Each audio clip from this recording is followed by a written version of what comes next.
Welcome in to the Hot Read podcast for Friday, August the 23rd. I'm your host, Eastn Freeze, director of published content here at BroadwaySportsMedia.com. We're also brought to you by the 440 Podcast Network. You can follow me on social media at Eastn Freeze. I am joined, as always, by producer JT, who you can follow on social media at JT_Ruhnke. JT almost made it to the end of the work week. How are you?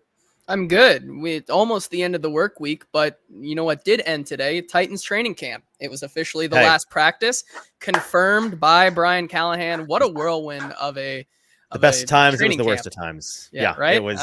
It sure was one of all the training camps. It sure was one of them. It sure was one of the training camps. We had so much fun along the way. I think this is if you go past the training camp, I think it's one that'll go down in the Titans Twitter and podcast space history books for sure. Oh, well, when you put it that way, sure. I can't disagree with that. A couple of notes on that. One, it is exciting to end training camp because we know what comes after training camp. Real stuff.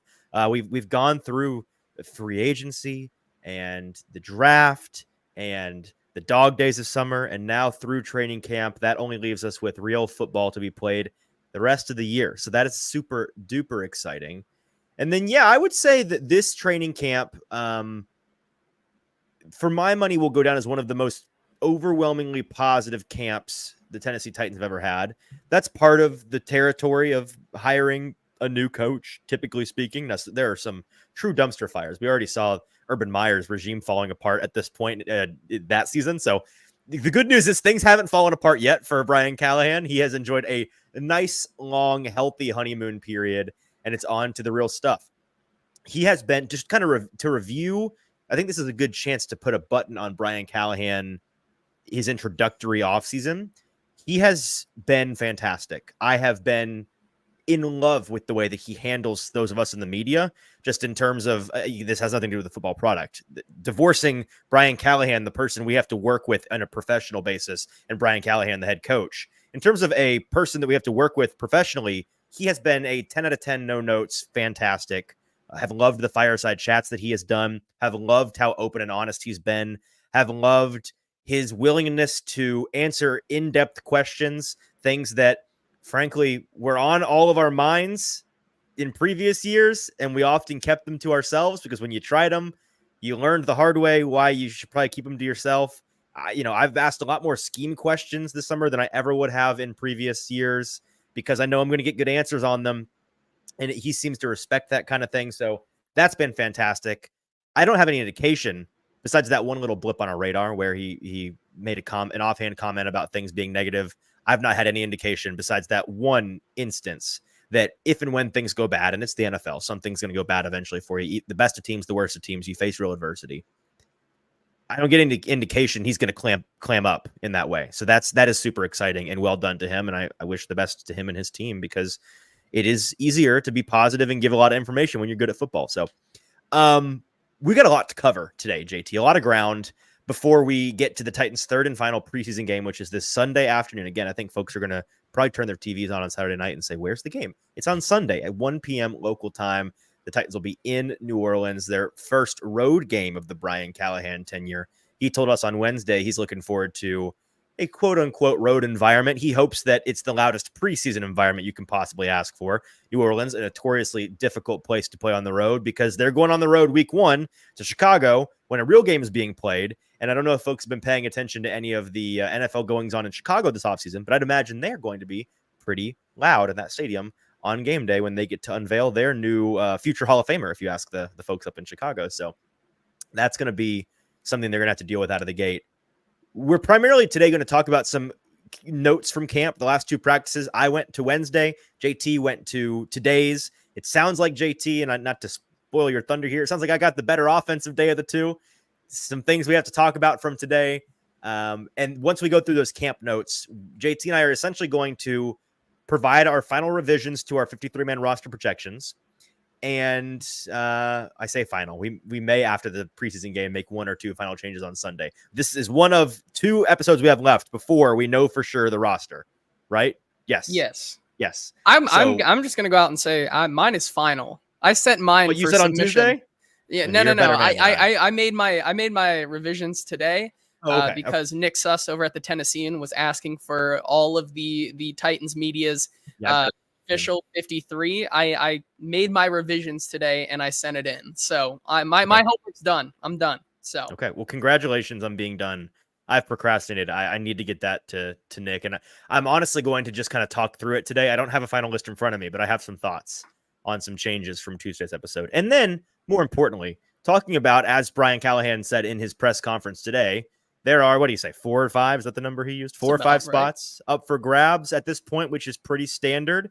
And I think it's a healthy thing for the coaches to keep an open mind all the way through to the end of preseason action, because just like in the actual NFL, where what you do early on doesn't really matter if you screw up at the end of the season, finishing strong matters in this league. And so guys finishing strong and showing up in quote unquote clutch time to earn their jobs, I think that is something that you should be looking for. And so we'll talk about which guys are on the bubble, who's currently sitting in, who's currently sitting out, maybe who needs to have a massive showing this weekend, as massive a showing you can have, I guess, in the preseason to solidify their chances. All of that and more in today's episode. But first, if you're with us live on this Thursday afternoon taping, we appreciate you being here.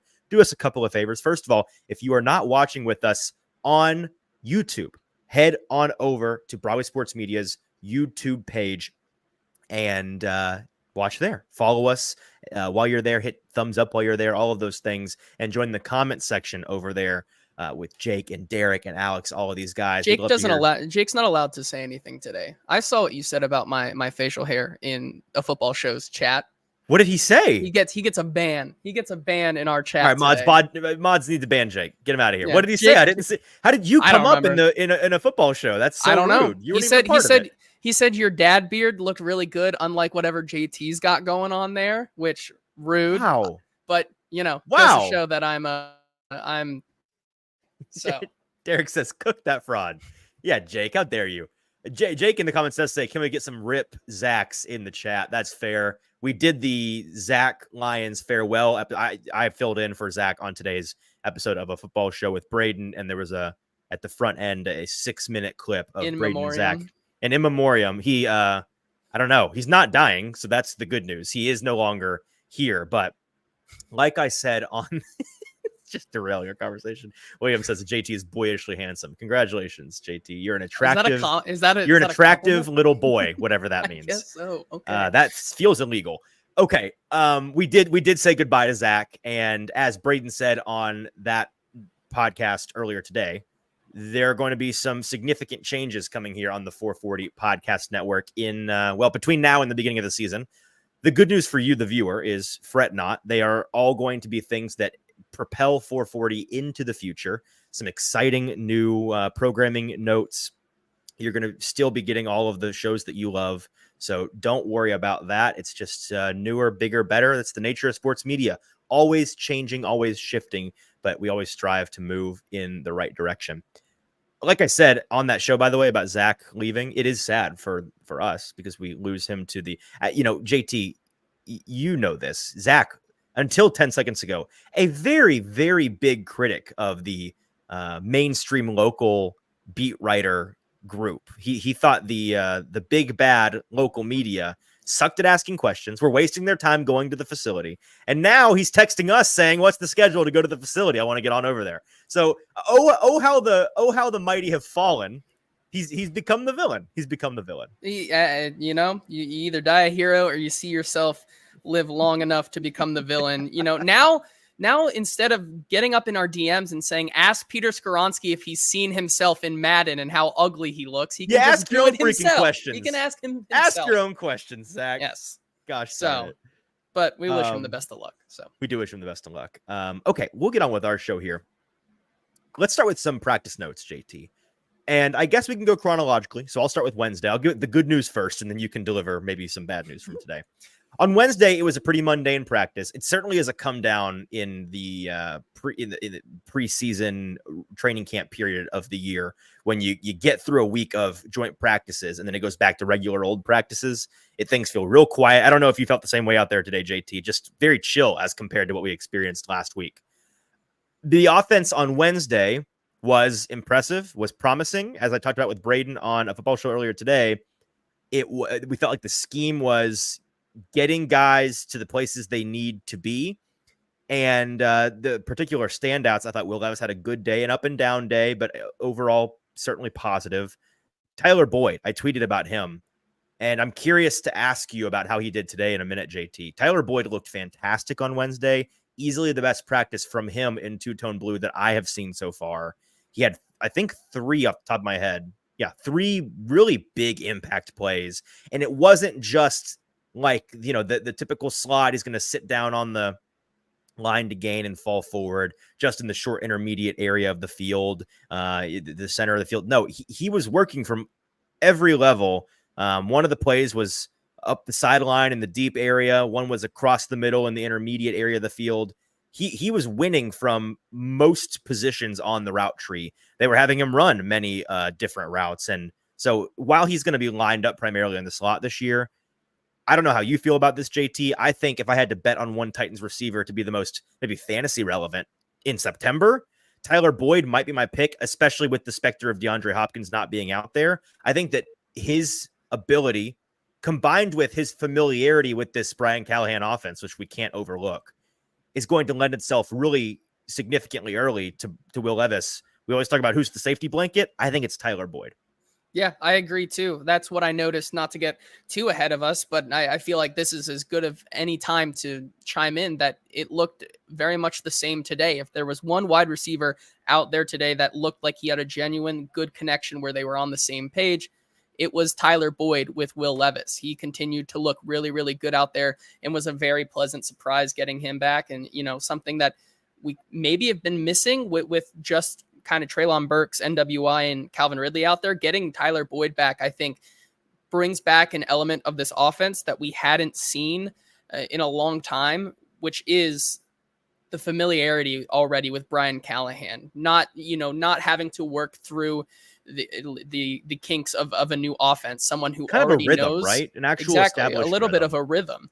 And I think that was on display. And so with how that is translating to the field, I do agree with you that much like how there were games last year where Jamar Chase and T. Higgins were both down for the count, Tyler Boyd stepped up. I definitely could see, especially in the early goings, like you said, September, in those week 1 through 4, especially before the bye week. I feel like the first month there, it may be a lot of Tyler Boyd as Will Levis still tries to get his connection right with Calvin Ridley. DeAndre Hopkins comes back. It may come down to if they start to find that they have trouble moving the ball down the field, it very much might become a possibility that Brian Callahan just simply goes, all right, Tyler, get out there, just run the things that we know works and just keep feeding him. Just make it happen, Tyler. Just make it work. Yeah. And so I think that's something that is reassuring and, like I said, a pleasant surprise, because DeAndre Hopkins is that safety blanket for Will Levis. Oh, Calvin Ridley in his absence looks like he's getting on the same page. Well, no, maybe it's just Tyler Boyd because he knows the system really, really well. Yeah, I would still. So our original take was DeAndre Hopkins would be that guy because of his established chemistry with Levis last season. If he hadn't missed time, I probably would still lean him. But because he's still TBD on the first game or two, and because he's missed this training camp period, I do lean it's Boyd right now. Ridley did look good on Wednesday, by the way. Certainly worth mentioning that he made a couple of big plays.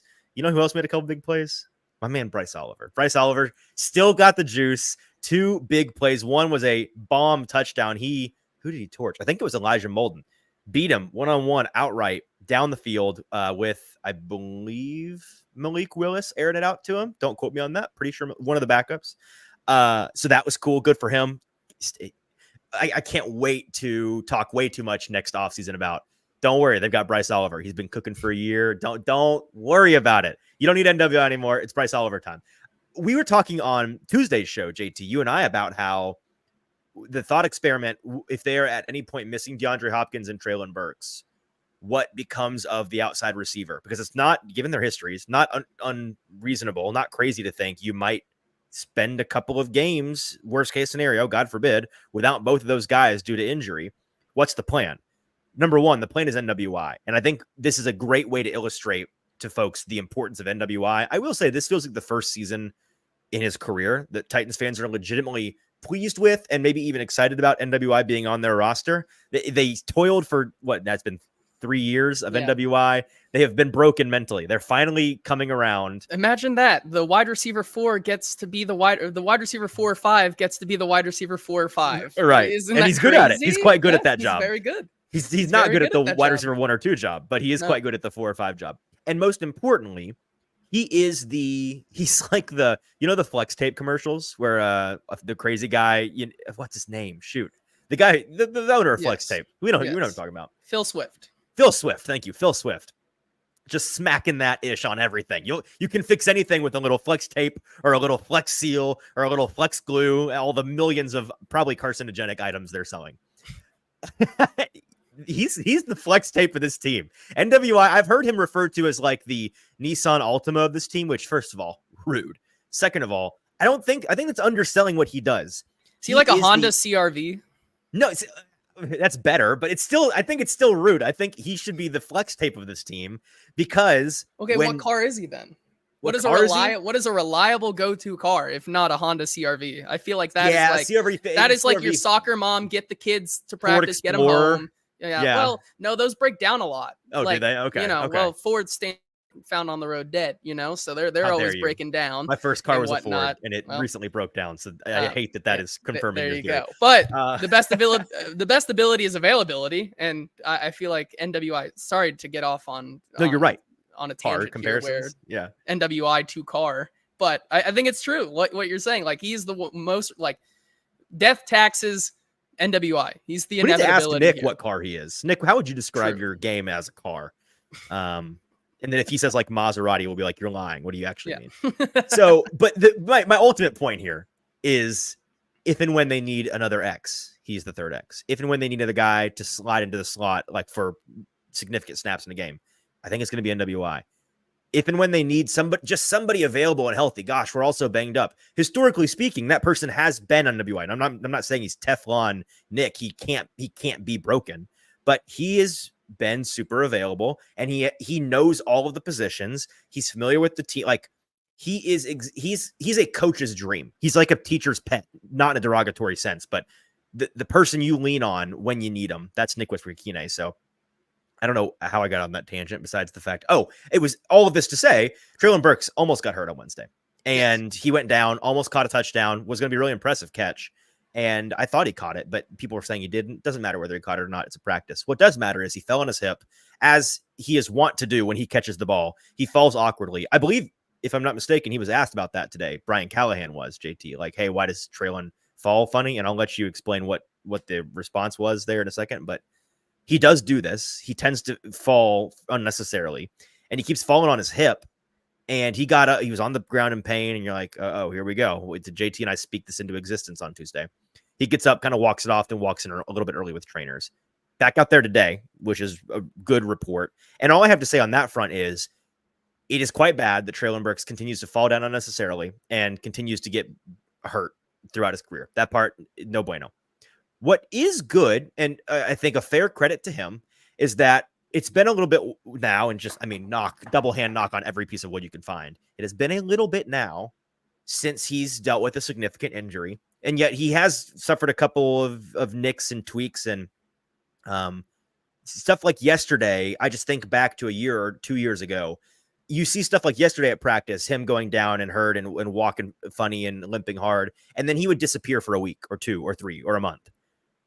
Recently, he's been shaking that off. He's been playing through it. He's been practicing through it, like an NFL player does. That is good. That's a credit to him. And hopefully he is a little bit, I guess what I'm ultimately trying to get at here is maybe he's a little bit tougher now. Maybe he's a little bit more durable than he used to be. Maybe his new body composition this offseason is a part of that. And my last recommendation for him is maybe he needs to go to the Tua Tagovailoa school of martial arts falling. Is that something we can enroll him in? Do the Titans have that in the budget? I mean, that was something that Brian Callahan specifically brought up today. He brought up the falling. He did. He's like, Tua also practiced falling as well. But he said, sign this man up, please. Let's do it yesterday. Brian Callahan definitely said like it's something that is coachable, but at the same time, he wasn't exactly too worried about it. He does note that is kind of funny how when Treylon does continue to fall down, it's on the same hip in the same exact spot. And so that was the reason why he was hurt, is I because don't know if this funny is man, the right word for that. It's yeah, rather concerning, but yes. it's it's interesting that he's continues to fall on the same exact spot in more awkward ways every single time. And so, like you said, the bottom line though is that he continues to get up and get back, which is a stark contrast to what we saw last season, which is good to see. So, I mean, right now, for better or for worse, like we do not have to live out that possibility of missing both Treylon Burks and DeAndre Hopkins, because then the wide receiver room gets really, really barren in a hurry. At least having Treylon gives you a little bit of peace of mind in that wide receiver room. We know they're going to play the starters this weekend, which insinuates Treylon Burks will be out there. Mm-hmm. How do we feel about that? What's the temperature on that? How comfortable we are? Yeah, is Treylon Burks going to play a quarter? And if so, are we okay with that? I guess it's a necessary evil, and you got to play the game. It has to happen, right? Yeah, like, but I don't think they can let, especially since he hasn't gotten that much with the run with the ones. Like, I think he needs to be out there, considering that DeAndre Hopkins still might miss time, and he will have a big role to play in that first game against Chicago. I think he has to be out there as much time as a Tyler Boyd, as a Calvin Ridley, as any of those other guys are going to be out there. And, there's no point, like, it's a risk, yes, but it's a risk, like you said, that you have to take, because you employ him to play football, go play football, Yeah, like that. That is in fact what they're paying him to do. That's true. Jake in the comments asking, as a fan base, how should we react if Tyler Boyd has a better statistical year over Ridley? I will give a more reasonable answer than you probably are looking for. It entirely depends on the context. So if Calvin Ridley's efficiency numbers are high, he has a 900 to 1,100 yard season and scores 8 touchdowns in similar fashion to last year. And Tyler Boyd just went off and had a 1,200 yard, 8 to 10 touchdown season. And he was that security blanket all year. He was the chain mover all year. He has one of his healthiest years to date. And while he's not tearing it up downfield, the role that he plays as a receiver, he is just tearing up zones like that. Then fine. Cool. Great. You got enormous value out of a 1-year contract veteran deal. If Tyler Boyd has 800 yards and 6 touchdowns on the year, and Calvin Ridley did worse, and it was a year of, man, can you believe how different the game would have been if Will Levis had simply connected with Calvin Ridley? Man, can you imagine if Calvin had gotten his foot in there? Man, could you imagine if Calvin hadn't dropped that ball on that key 4th down in the 3rd quarter? Then obviously I don't have to tell you how to feel about that. That would be a significant concern for the amount of money you're spending on Calvin Ridley. Okay, Kenneth says in the comments, okay, JT, Eastn is giving us the positive spin. Not true. I'm not giving you a positive spin. I'm telling you what happened on Wednesday, which offensively was largely positive. But Kenneth asks, now tell us how every reporter is talking once again.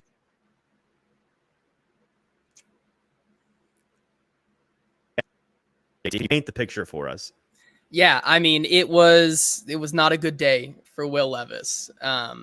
In any aspect, I would say, like, besides like 2 or 3 good throws where he connected with Tyler Boyd, and then on their one red zone opportunity, I think the second time around, he finds Calvin Ridley in the back of the end zone about 15 yards out. Calvin Ridley makes an exceptional play to haul that ball in. So that was probably the play of the day for both of them. However, was it a bad pass or just an impressive play? I think it was more so like Calvin was running to the end there, and Will puts it a little bit behind him. Calvin does a good job to like turn around and catch it like that. Body control, right? Yeah, okay. Body control was the big part of that catch, and it was very impressive.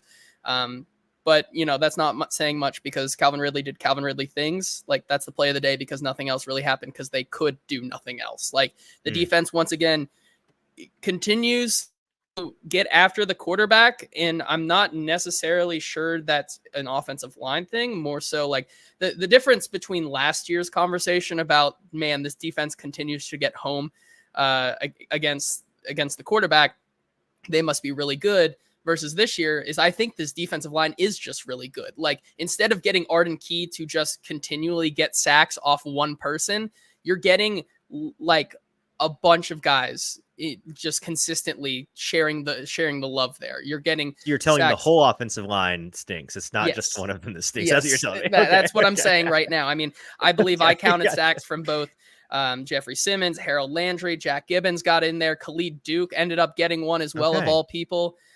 So it So was that's a what I was going lot. to ask. If it was the edge, the interior, it sounds like it's kind of coming from all over the place. It's coming from all over the place. I know JC Latham for sure lost a rep against Khalid Duke, which allowed him to get into the backfield. The new guy they signed, Abdullah, was able to get into the backfield as well and tipped a pass on. So it's not just on the ones, but like that. Abdullah was able to tip a pass for Malik Willis, which was taken for an interception by Amani Hooker. This defense continues to just get home, which causes problems for an offense trying to get in sync. And Will Levis, who needs to still get in sync with his wide receivers here and, processing all of his reads, looking at everywhere he's going on the field. It's really hard when 3 seconds in, he's getting absolutely collapsed in that pocket. And so, between that and then also Will Levis just didn't look good throwing the ball whatsoever today. It felt a little off is the vibe that I continued to get throughout all of practice today. Whether it was a throwaway or he was attempting to go downfield, it was off. The ball, when he was throwing it, it looked a little high. Like I was saying, like he's kind of like lobbing it like a mortar a little bit sometimes on those throws he was throwing outside. Whether that he was trying something, I hope not, but like it just did not look like the Will Levis that I've seen for a majority of camp. And I think it's interesting to note that on those deeper ball plays, we continue to see them not have a lot of success. And I wonder if that's to do with him kind of reining it in a little bit more for how Brian Callahan wants to run this offense, or it's just, they're not getting on the same page. But yeah, not a good day for the offense, not a good day for Will Levis specifically, though. Interesting. So I have a couple of questions. Did you see any visible frustration from him or from his coaches, from his receivers? What was it did you notice timing issues, or the timing felt weird to you?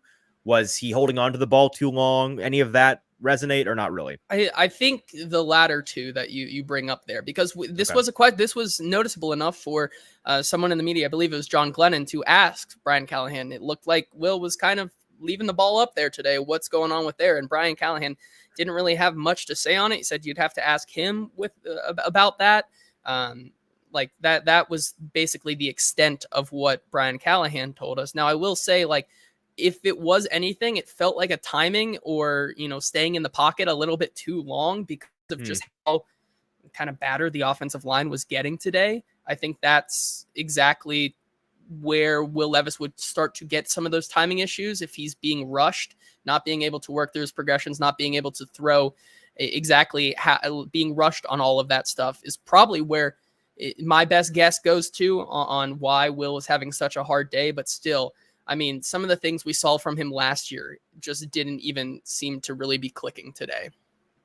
Interesting. So the question becomes, and another way for us to kind of wrap up our discussion from this training camp preseason portion of the year, where are you at today? We talked pre-training camp, what we wanted to see from Will Levis, what was important to us, concerns we had. Where are we today on his camp and what we expect going forward? What's your concern level? What do you make of Levis heading into 2024?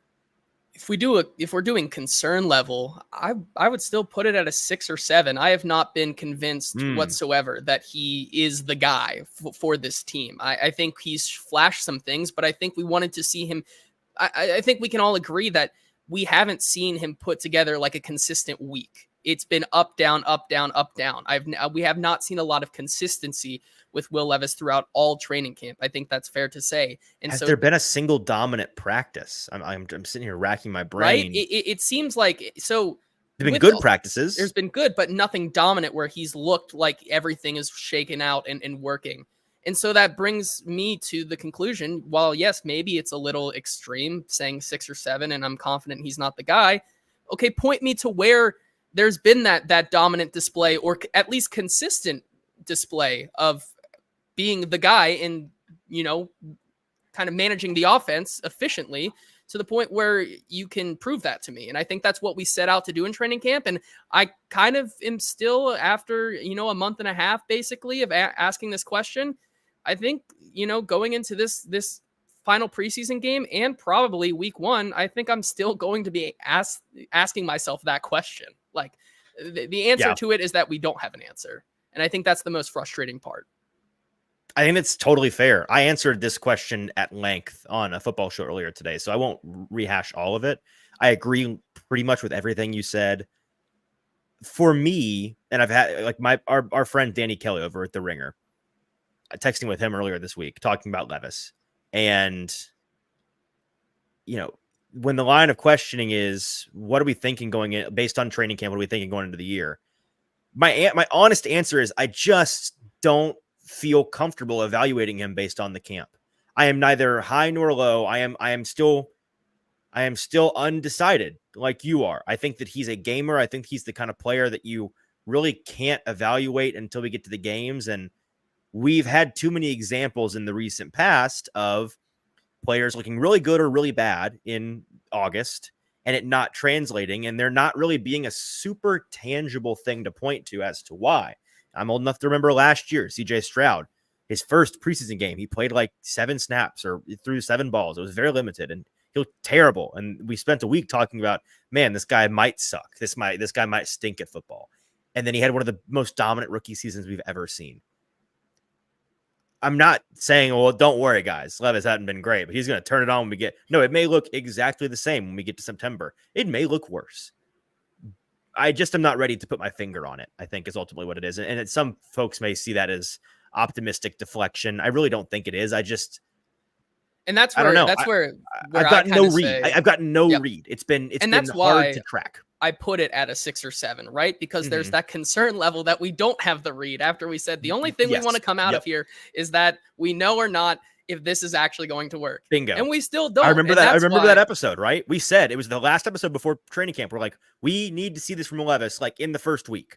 And if I had to go back to that version of you and me and answer that question for us, my answer today is I don't think we had that question answered. I don't think we came close to having that question answered. Yeah, I agree. And that's why the concern, like, it's going to be interesting because I think right now, and I just don't know, just bringing the question a little further, it's like, does it have to still do with this offense figuring it out? Is it really just because this Denard Wilson defense is going to be that good? And there's so many unknowns that we can't see until they play a full game of 60 minutes of football is when we're going to finally be able to start answering that. And that's a little frustrating, but it's kind of the truth that we have to deal with. Bottom line, I am essentially in the same place on Will Levis that I was in June, in May, in April, which is, I don't know. Let's see. Let's find out. There's a lot of reasons to be excited, but I do not know.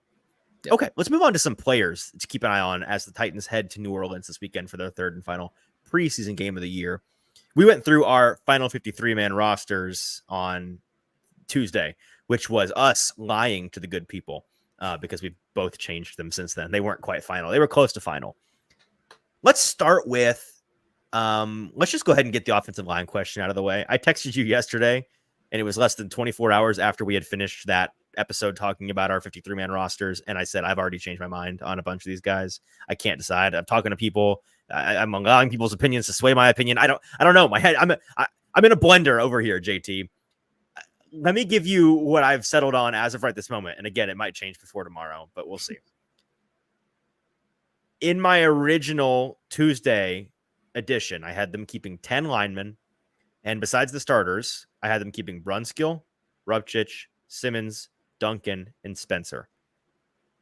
I am begrudgingly keeping 10, although in my gut, I feel like they're going to keep 9. I just can't decide on who to cut.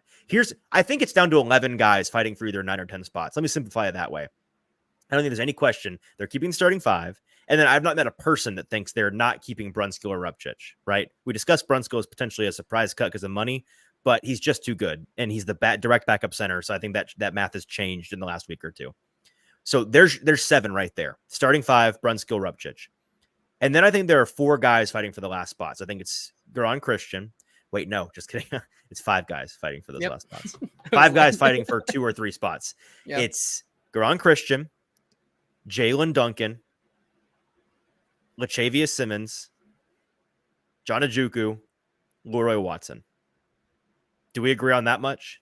Yeah, and I'll take it one step further on my end, and I'm going to say 2 of those guys, I feel like you can take 2 of those guys out because they know they're already on this team. And I think it's the 2 tackles that they're going to keep. I think they're going to keep Jalen Duncan, and I think they keep Garon Christian are the 2 other guys that I lean that way as well, which means that means you're keeping 4 total tackles, right? The starting 2, and then your backups are Garon Christian and Jalen Duncan. That checks out. That means John Ajuku is out. Does that mean Leroy Watson is for sure out? So this is where I also have changed my mind. Be a 5th tackle. Okay. I think that Leroy Watson is out, mostly because I think that they can afford to take a flyer on either Lachavious Simmons, who has looked pretty good, or a Cole Spencer as an upside guy over Leroy I'm Watson. out on Spencer now. I had him in, by the way. Spencer, I think Spencer's officially not on the team, and I think I'm realizing my personal biases for Cole Spencer. He's a practice squad guy. He's a quintessential practice squad guy, in my opinion. So then I think we're building the puzzle pieces on air. Yeah, we're talking it through. We're talking it through, but we are building the puzzle pieces of what will be essentially these 5 backups: Brunskill, Rupsich, Jalen Duncan, Garon Christian, and then probably Lachavious Simmons as your 5 backup guys if they keep 10. So that's what I came down to before our episode, and that's what I was going to come in here and say. Yes, it's still Brunskill and Rupchich. Yes, Duncan and Christian are the swing tackles, and then Lachavious Simmons is your 10th guy. But the thing, and I'd be content with that if there wasn't still a little birdie in my head, just really more a woodpecker banging the front of my noggin. It won't leave me alone. I don't think they keep 10. I think they keep 9. And I can't figure out who. Does that mean Lachavious Simmons? Thanks for being the best backup lineman potentially that this team saw through 2 preseason games, but we have to cut you. And maybe here's where we tie this into the top half of the show. What's the reasoning behind what changed for you that you're moving to 9 instead of 10? Is there somewhere else on the roster that when going back, that you look, they have to have another guy somewhere? No, I went back. So I went back through some team records from the Titans and for the Bengals and for past Denard Wilson teams. And I saw a lot of 9s and not 10s in terms of linemen kept. Keeping an entire 10 I don't think it's super common to keep 10 backups, but it's not, I think it's slightly less common than it is common, if that makes sense. I don't know. If you told me like you kept too many linemen, dude, it was always going to be 9. Fine. Maybe I'm letting other people's opinions sway me too much on this because I am comfortable with those 10 we mentioned. Starters plus Brunskill, Rupchich, Simmons, Duncan, Christian. So I guess I'll go with that.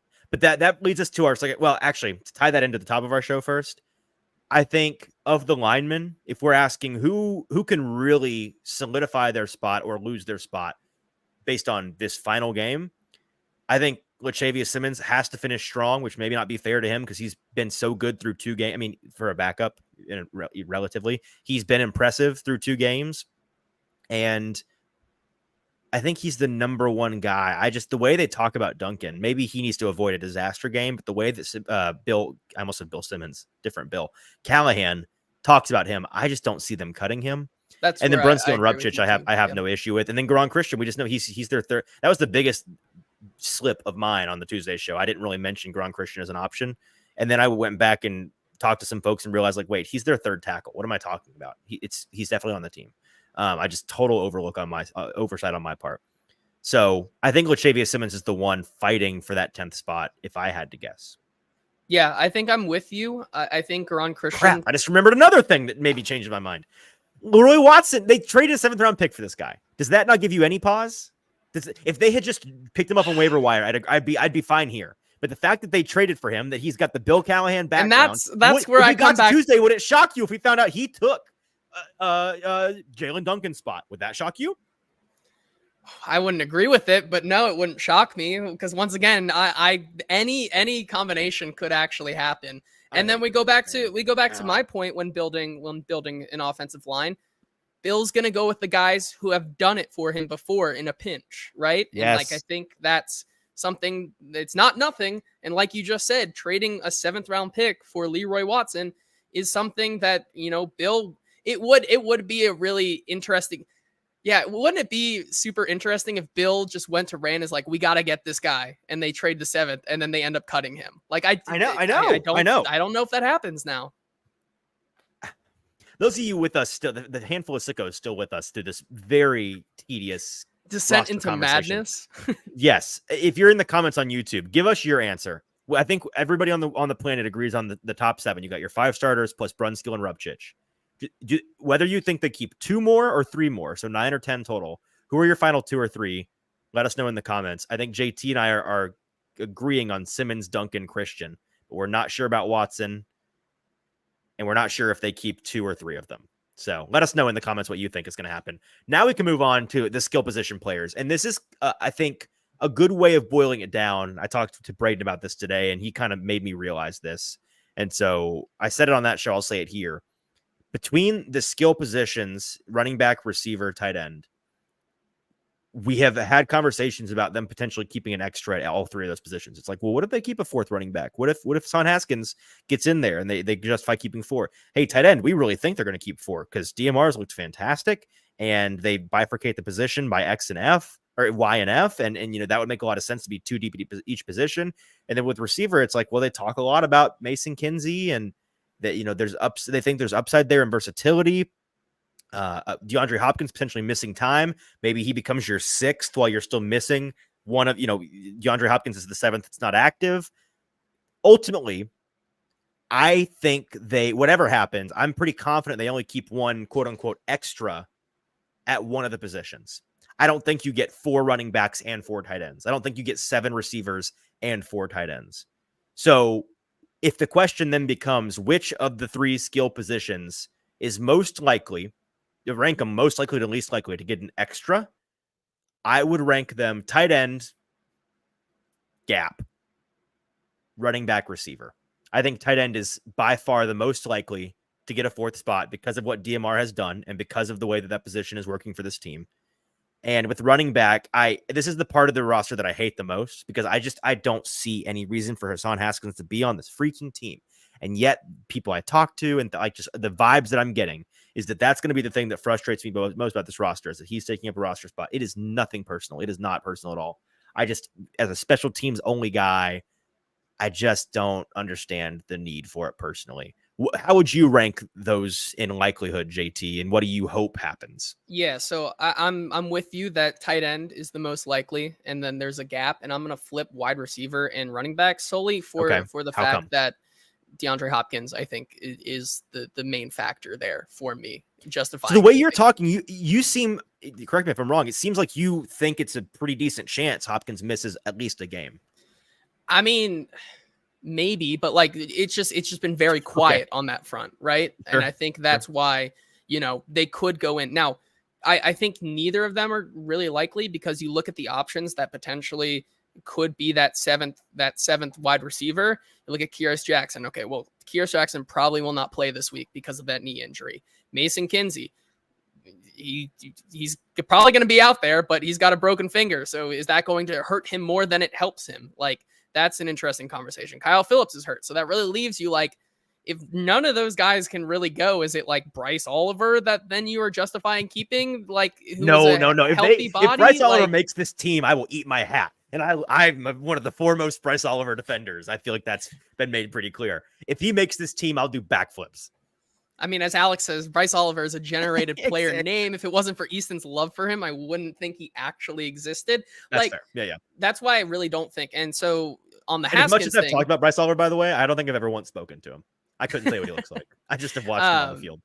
He wears the number 80. But I think when you bring up Haskins, I think it's really interesting because for my article that's going to go up tomorrow on Broadway Sports Media, I'm writing the 3 players who I think have the most to gain or lose in this preseason game. Hassan Haskins is one of them. And because I think if he is going to justify his spot, one, we know what he can do on special teams. Last week, Brian Callahan said that he was a special teams demon. Like, apparently, he does special teams pretty darn good. That's something we know. That is known. What we don't know is that can he actually be a plus player when it comes to running the ball? Excuse me, teacher. I feel like I already know the answer to that question. You say we don't know. I feel like I know. I feel like I know. You might. I mean, yeah. He's going to get a lot of run in this game, right? He is. It would be foolish not to. That's right. Kind the of starters come out. It should be him the rest of the way. I think it should, because we continue to see him fall behind in snap share behind Jabari Small, and we talk about Jabari Small and some other guys are already pre-cut. I mean, I would be shocked to see. I would expect Chestnut to get. I expect him to get a lot of run early-ish in the game after the starters. And then I would really like to see Hassan Haskins, because I think you have to see if he can even contribute in the run game to justify keeping him for special teams is, I think, the biggest thing there. Yeah, I agree. It's last chance saloon for Hassan Haskins. They should give him a lot of opportunity to prove it if they are thinking about keeping him. I'm surprised by this in the comment. I guess maybe not, because we've not seen him. This part's fair. Alex Titan saying, what does Nick Vanette bring to the table? I've heard literally nothing about him all camp, but everyone talks like he's a roster lock. Yeah, that's fair. And we have talked about him like a roster lock.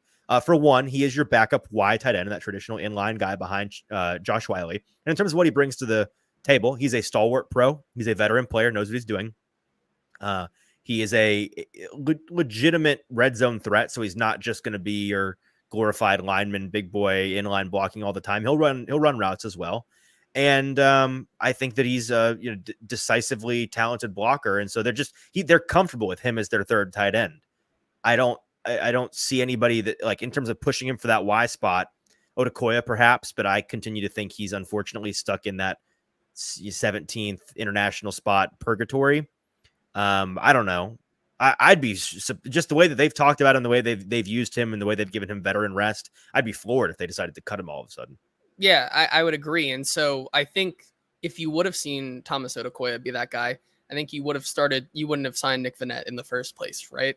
Bingo. I think that's, or you would have gotten him out there more in this camp and been like, well, go back and make sure, prove us that you need this job over. Like, let's see it. Yes. I think for what Brian Callahan wants to run, especially in the run game, I think that's something that, why you've heard nothing about it is because it's a thankless job. He's a very solid contributor on the run blocking game, because he's like you said, that bigger body tight end that's going to basically be a glorified extra lineman and be able to push the defensive line with the offensive line. And so that's something that he has excelled at really, really well. I think he fits into this system a lot as well, because Brian Callahan, we know he likes to keep around like those gremlin little tight ends, like a Drew Sample or a Tanner Hudson or, CJ Uzama, all these guys who, what do they do best is the thankless jobs of pass blocking and run blocking, not exactly catching the ball.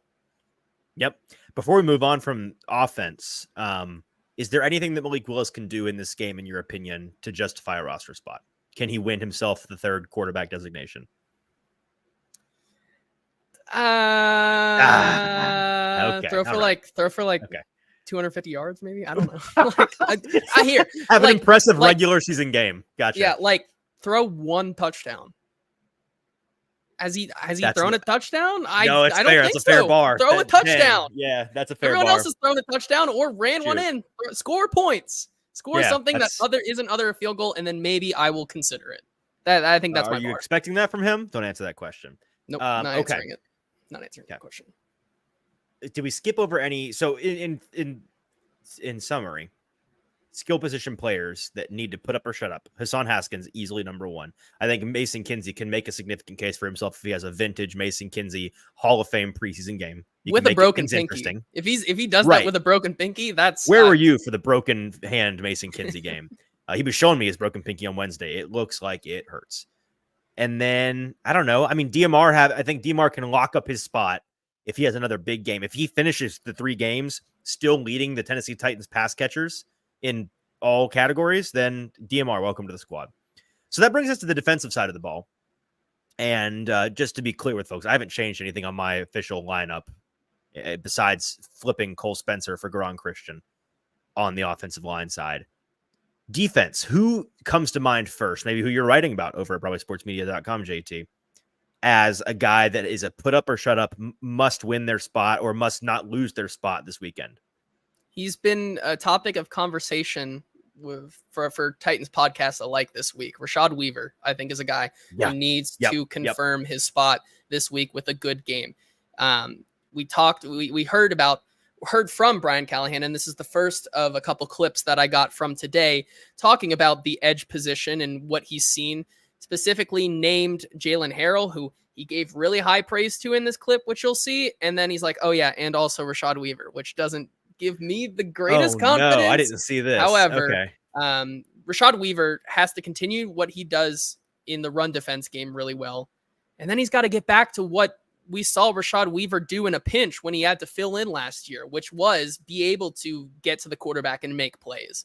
Like that is something that we've seen from him, and why it's been a disappointing camp for him is because that just seems to have disappeared into thin air. Like Rashad Weaver, and we talked about him in OTAs and how he's kind of reconfigured his body and whatnot. I'm wondering if that's more of the Aged reason. Poorly. Like he's now more in that Arden Key role where he's lost some of that ability to bull rush and get to the passer. I'm not sure, but that's something. If he wants this roster spot over a Caleb Murphy or over insert player they go pick up on waiver, he needs to have a good game. And so here's what Brian Callahan had to say on the edge position, both Jalen Harrell and Rashad Weaver. Two things. I mean, there's a run game part of it when they're rotating, the physicality, being able to set the edge and play physical in the run game. Both of those guys do that well. And then there's the pass rush part of it, is where they coming in to spell Arden and Harrell. And then what does that look like? Are they being productive? Obviously, Jalen's had production in the games, second quarterback. But so far, I've been really pleased with the way those guys have played. Jalen in particular.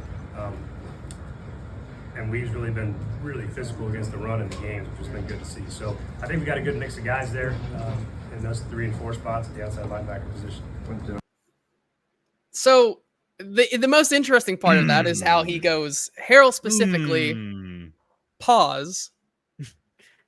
Weave is strong. You could hear what was happening game. in that pause, though. You could see it. You could see his brain actively going, what good thing can I say about Rashad Weaver? The run game. This guy has not gotten himself burnt in the run game that I've noticed. That is and that's good between him and Caleb Murphy, right? And I think that's the crux of the argument. Do you justify this guy that maybe has a little bit more power in his rush, like a Caleb Murphy? You know, he's able to get to that quarterback a little bit more efficiently and effectively. Or do you keep the guy who has played in 33 games, started 3, looks more comfortable out there, especially in something like the run game where he knows where to be, outside of Caleb Murphy, who sometimes looks like he's absolutely lost out there when defending against the run. That's the difference that you have to do there. And so I think it'll be really interesting to see if maybe Caleb Murphy can, look a little bit more comfortable and be able to defend more effectively. Or the Murphyites will be insufferable if he has a or big game. Will Mike Rashad I'll have to block Mike Herndon.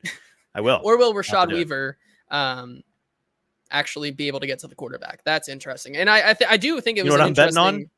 I'm betting on them both having a bad game and not doing anything. That's what I'm betting on.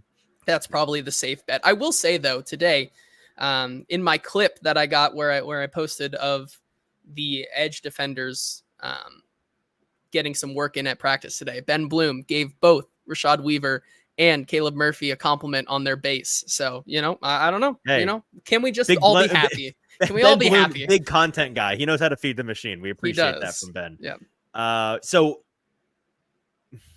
I'm very close to calling Rashad Weaver a microwave dinner, JT. You know why?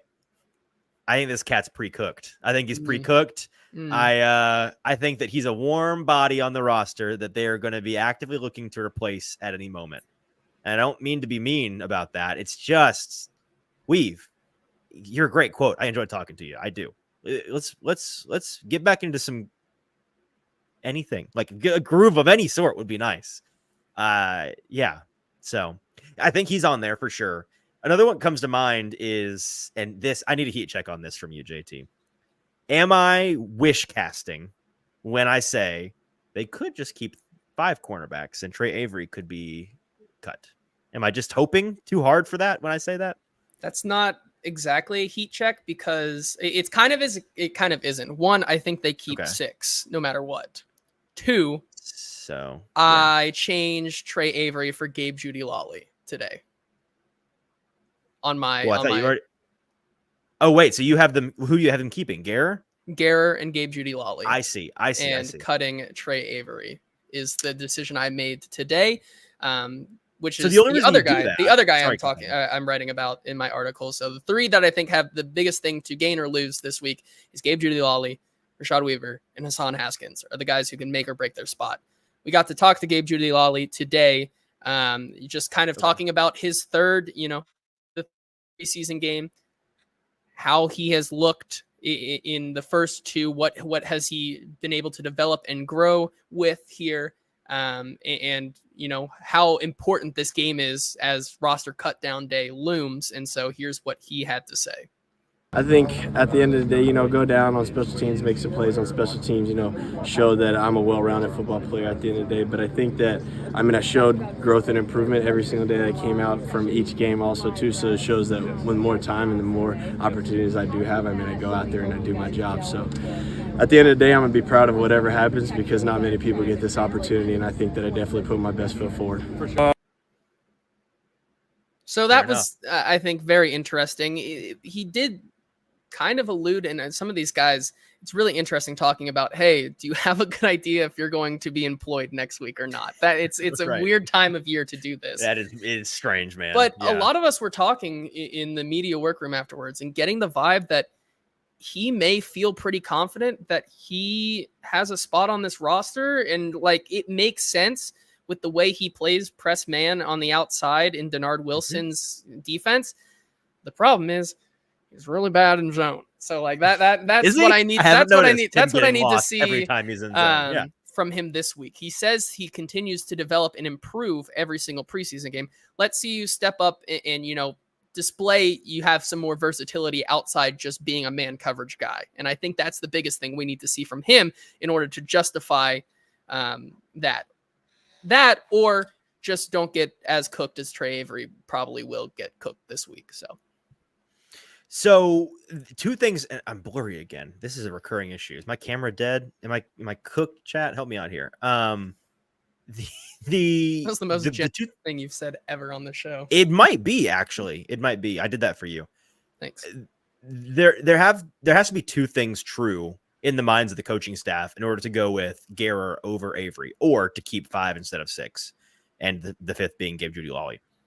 You have to be comfortable with the idea that Judy Lawley and Brownlee and naturally Awuzie and Snead are all outside guys, or all guys that can not play outside in the pinch, but play naturally outside.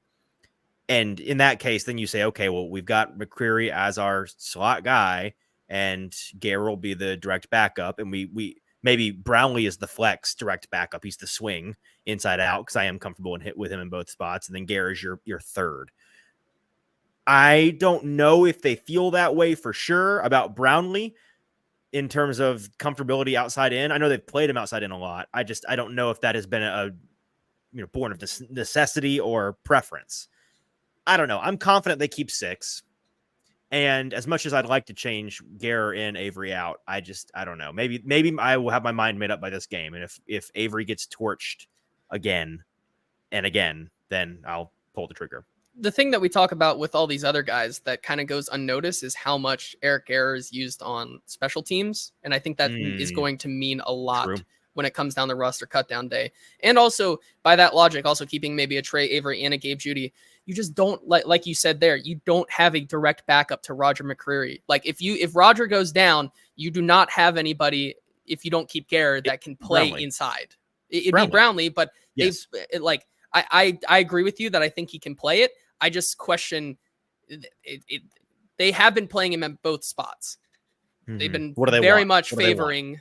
They've been favoring one side more than the other for sure, though. Mm-hmm. The last question before we get out of here, we've gone a little bit long. Any final thoughts on linebacker before we're inevitably wrong about this? I had 6 in my original on Tuesday. I'm down to 5. I think Gray gets put on a list. I think he gets put on a list as well. Here's the other scenario a I could weird see thing happening. to say. I know, He's just like, getting on a list. You put him right. on a That list. sounds like, yeah, like an FBI watch list. Like what? No, an injury list. IR. Yeah. Right. I could see Otis Reese unfortunately being cut and them keeping Williams and Gray. I don't know. I'll tell you this much: Gray isn't getting outright cut. He's either on a list or he's on the team. So, yeah, I don't know. What I am confident of now is I think I was just being hopeful in the 6 thing. If they keep 6 linebackers, like I originally said, I'll be kicking myself for changing it. That just feels really heavy, man, doesn't it? 6 middle linebackers. Yep, I agree. Did you revise yours down to 5? I did. I moved Gray to IR and kept 5.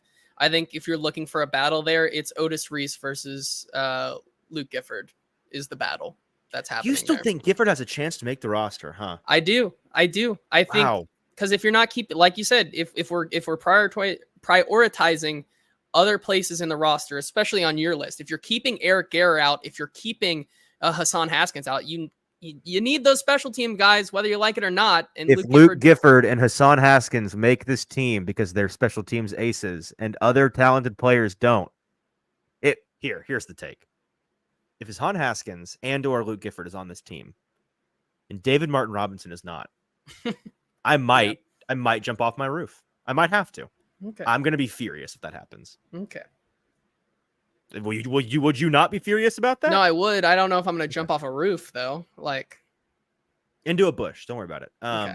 I might go outside. I might go outside Ascension St. Thomas Sports Park and like start picketing, with a sign. I will fall to my knees in a Walmart.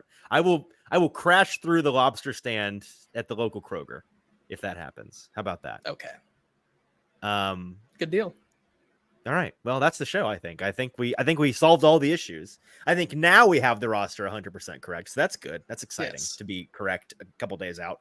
JT, you and I will be back on Sunday evening doing our first actual day of reaction show after the Titans play. They'll wrap up and we will be on the air shortly. Similar to if you're a fan of the show from last season, similar to I think the timing of last year's shows, maybe a hair earlier because less to prep with not a real game going on. And then we will be back on Tuesday. We talked just to give people a peek behind the curtain. We're going to be doing the Take Purge take 2 at some point between the end of the preseason and the beginning of the season.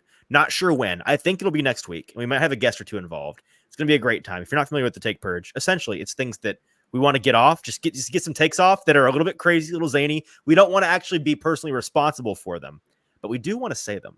And so it's one of the most fun episodes we do all year long. We steal it straight from our friends over at the Ringer Fantasy Football Show, but we know them, so it's okay. They won't hurt us. And it's a good time. So we'll do that next week, and then we might have a guest or two.